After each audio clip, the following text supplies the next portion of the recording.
Good morning everyone. So today we are going to discuss where we have finished. So last class we have discussed about the we have discussed about what is history. Then we have discussed that what is the importance of history, why we are studying history, which is where. Then we have also discussed that why civilization was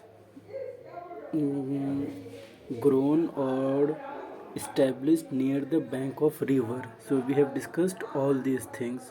Now today we will discuss about where did people live. We have discussed about where did people live, and I told you that about the Narmada river. Again I am explaining you. See here, this map of India is very important. This map of India is very important. Why? I tell you. See, this is India's map, and if you will draw a line along this, there is a vertical line and horizontal line, then you will see this whole part is called North India, and that part is called South India. So North India and South India. Now try to understand. See,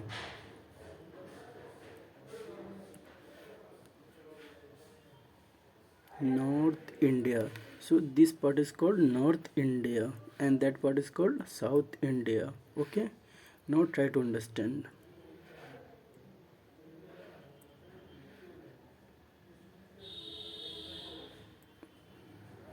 Now this one is called, do you know what it is called? Northeast part of India. So now you will ask me, sir, how can we know that it is a northeast part of India? See, there is a proper way to write this one. See, this one is north and that one is south. So that one will be north and west. So we can say northwest. We always take vertical line first. And here you have, can you tell me? Yes, that's right. South east. So this part of India will be southeast. What about this one? Can you tell me? Yeah, that's right. Southwest. So now you understand. So in southwestern part of India, what we have? We have Arabian Sea, and in southeast part of India we have Bay of Bengal.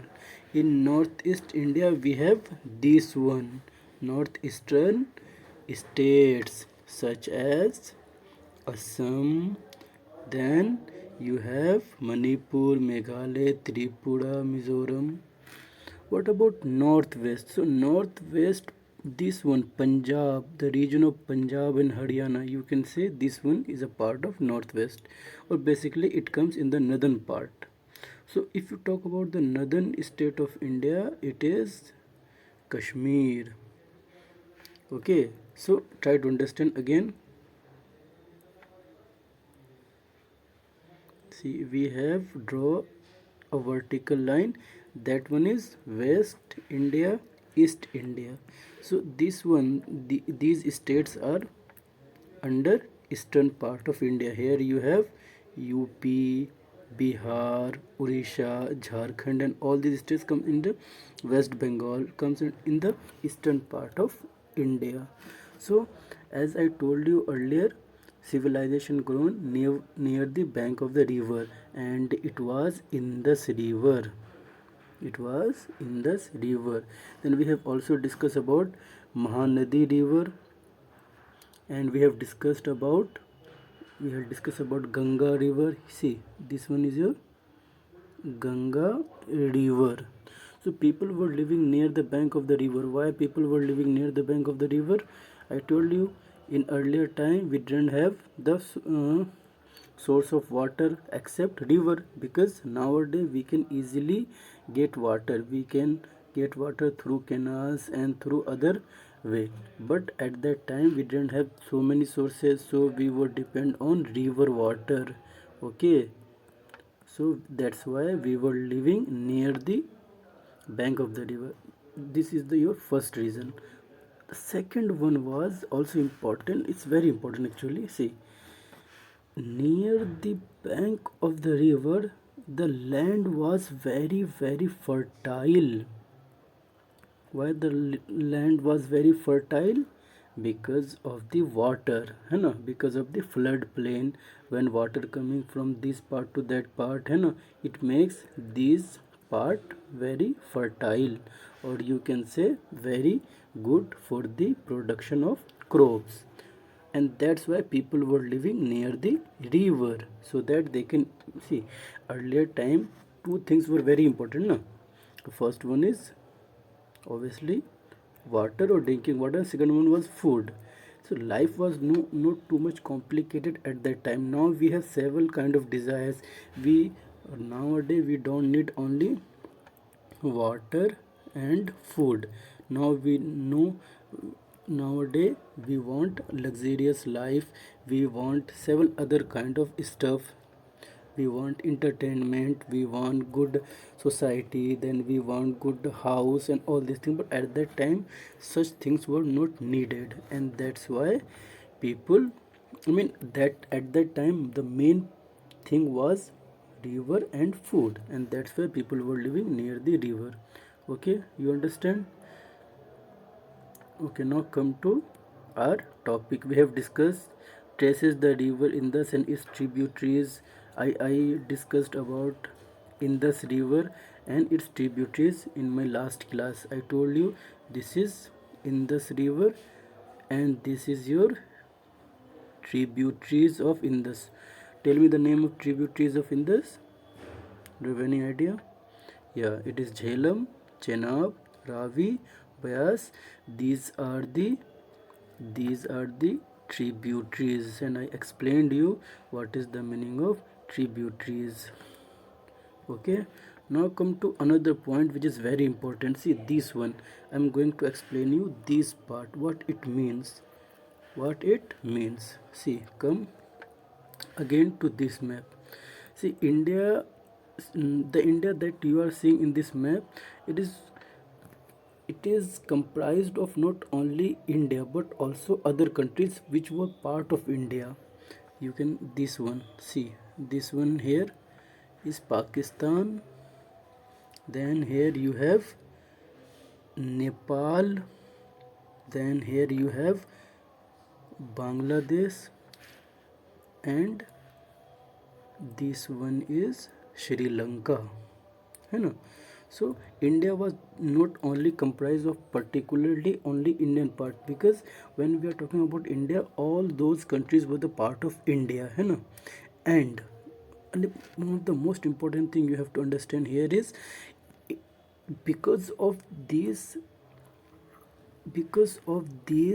separateness, it is also called South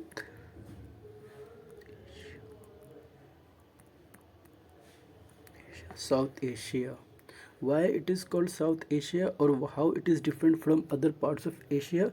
See, we are going to, you can see here, this is our world map, and here you have India. This one is your India.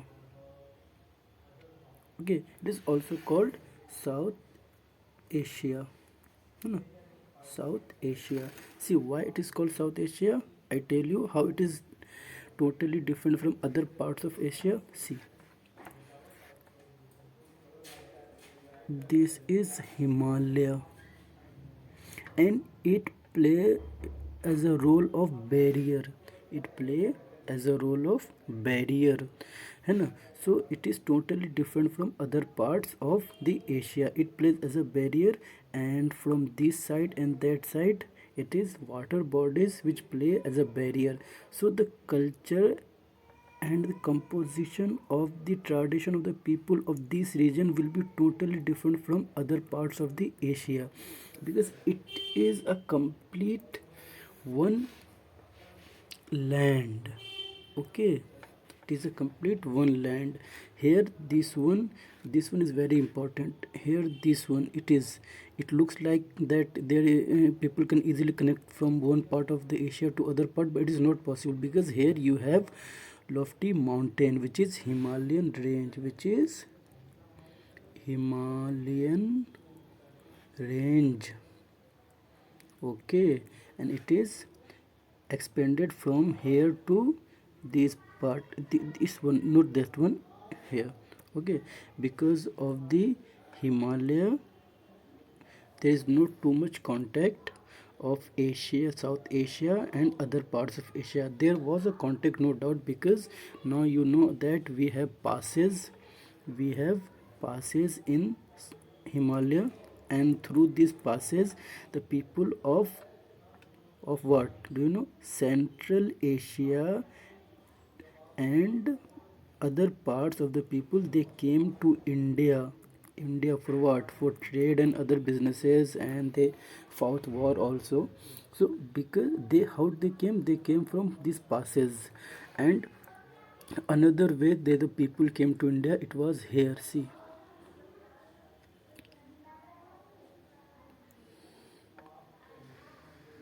Cape of Good Hope. This one is Cape of Good Hope, and this one, you know, which what is, I'm extremely sorry, this is not right.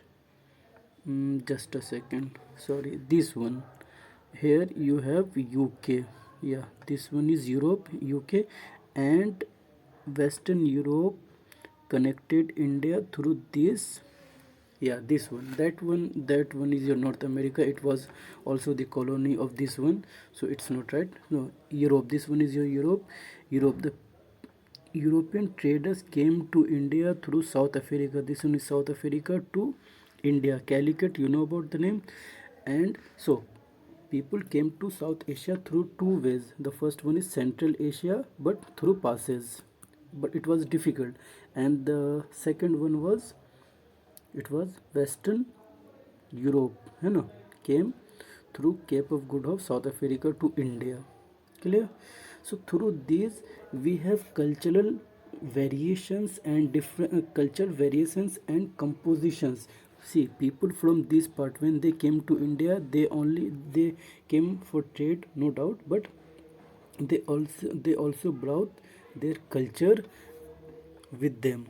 Likewise, the traders of Western Europe, they, when they came, not only came, they came here and they settled, and there were several settlements of them. You know about Goa, you know, here you will have Goa.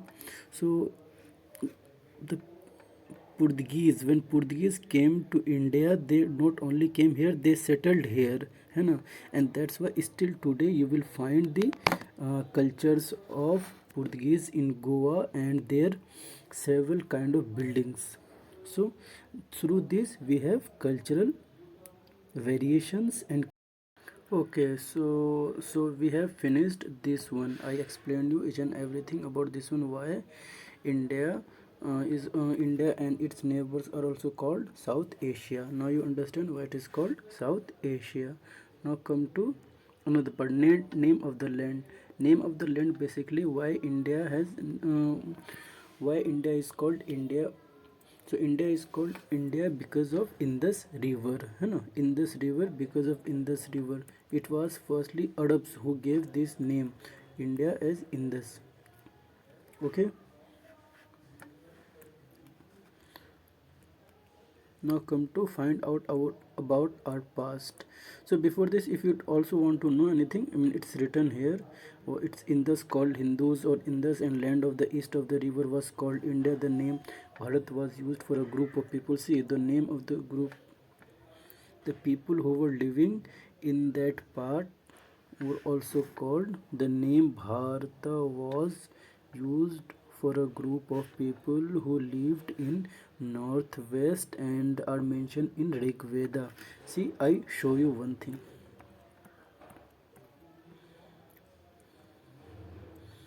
When ancient travelers came to India, they were came from that part because here it had there were several mountains, you know.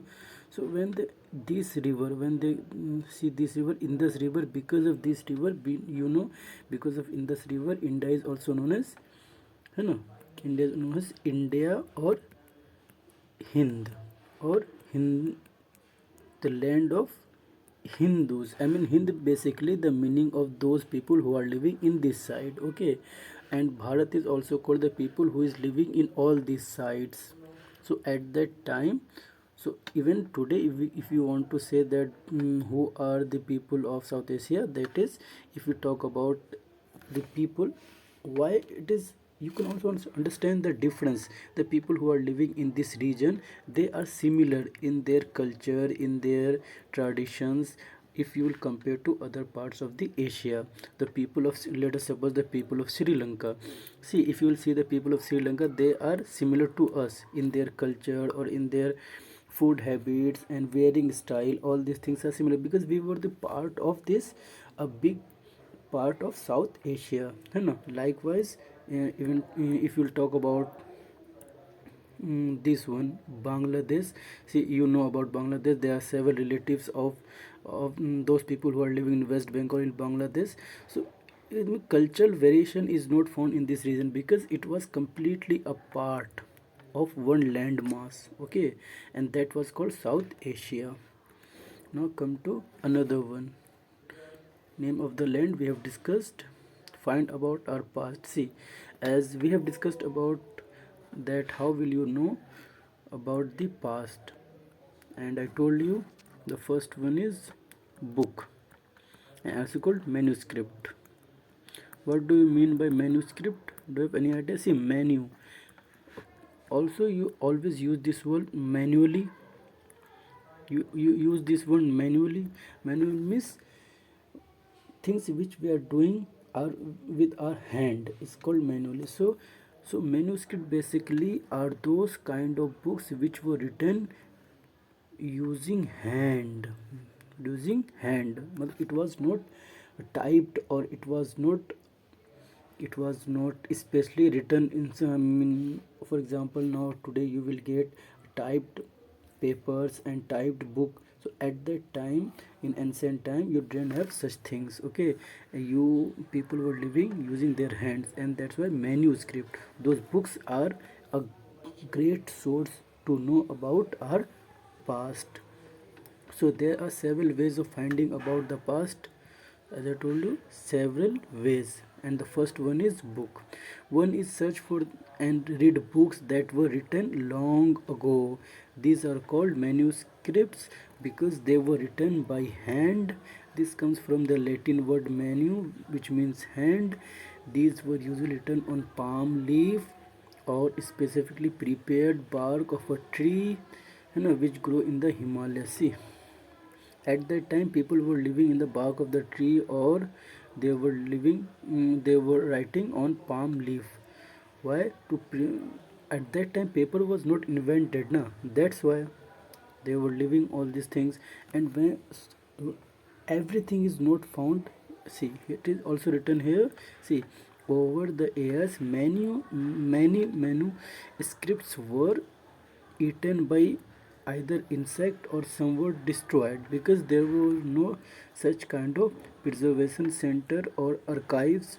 That's why you will not find that all the manuscripts were available nowadays, but some are available. If and through those manuscript we can get the knowledge of our past, often preserved in temples. See, now those which are preserved in temples and monasteries, these books deal with all kind of subject: religious beliefs, practices, lives of the king, medicine and science. Besides, there were epic poem and plays. So these books were not concised or not focused to particular subject. Nowadays we have maths, so maths is particularly focused on maths. In your maths book you will not find about social studies, or you will not find about science.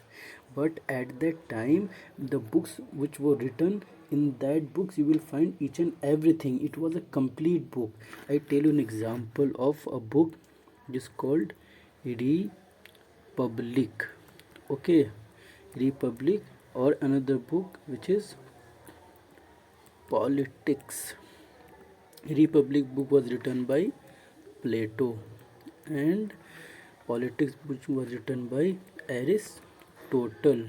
So Aristotle and Plato. See, if you will read these books, it was not confined to politics only. If you will read about Republic, it was also about philosophy and also about several other branches of the study, है ना, of the knowledge. Likewise, politics also was not confined to particular branch of study, है ना. They were focusing on several kind of branches of study. So that's what written here, कि these books deal with all kind of subjects, whether it was religious belief and practices, the lives of the king, medicine and science, all these things. Now again come to another question. There is another word which is called inscription. What it means? It means that when something was written on hard surface such as stone or metal, it is called inscription. So why inscription was there? Mostly inscription was there for uh, mm, the order given by the king. So if the order given by the king, it was written in inscription. So here you can see this one is a, see, it is a stone on which it is written. So orders of the king, earlier orders were the king written on stones. Even today you will see there were inauguration, you see, and stone, on stone you will see things are written that who inaugurated this, who constructed this one, and under whose leadership it is constructed. So why? Because to preserve. And see, if you write on a stone, the first thing, it will last long, and second thing, it will be preserved for a long time. It will not similar to leaf, you know, which will be eaten by any insect. Okay, that's why it is very, it is you will find it is the way of preserving those kind of, I mean, the past writings. Now another thing which here it is important, archaeologists. Who are called archaeologists? Those who study the objects of the history and its related things, they are called archaeologists, है ना. Those who study about history and its objects are called archaeologists. You understand? Now come to another point. See, I show you something. See this one. Here you can see archaeologists. What they do? They are basically trying to investigate the things which were found in past. This one is the head, or you can say it's a bone structure, and they wanted to investigate this one using these equipments, and through this they are called archaeologists. They try to understand about the past and what kind of stuff they found at that time. So they are called archaeologists. Now come to our topic. Here we have discussed about archaeology and archaeologists. As I told you, archaeologists also look like for bones of animals, birds and fish, to find out what people ate in the past. Plant remains survive for many years and all. See, you now understand? See, now here it is very important that one past over many. Did you notice the title of this book, Our Past? We have used the word past in plural to draw attention to the fact that the past were different for different group of people. For example, the lives of the herders or farmers were different from past of the kings and queens. The life of the merchant were different from those craft persons. See, our past is very important here. Past, which means the past of, see, there is a farmer and king. See, both were living 2500 years ago, but the life of a farmer and king were not same. Obviously king 2500 years ago, or again at that time also the king was living a luxurious life, but the farmer was not living a luxurious life. Likewise, the farmers or merchants or queens. So for example, queen and woman. Woman means a common woman, or you can say the lower mm, lower income woman. See, queen was living a luxurious life. She could afford each and everything whatever she desired, but a lower income woman cannot afford each and everything. So that's why it is written our past. See, the past of different people. Clear? So we have discussed all these things, and this chapter is finished. In next class I will explain you. In next class I will explain you all these things. I will explain you these things, and again then we will discuss these questions also, these questions, and our topic will finish. Okay, take care then. Bye bye.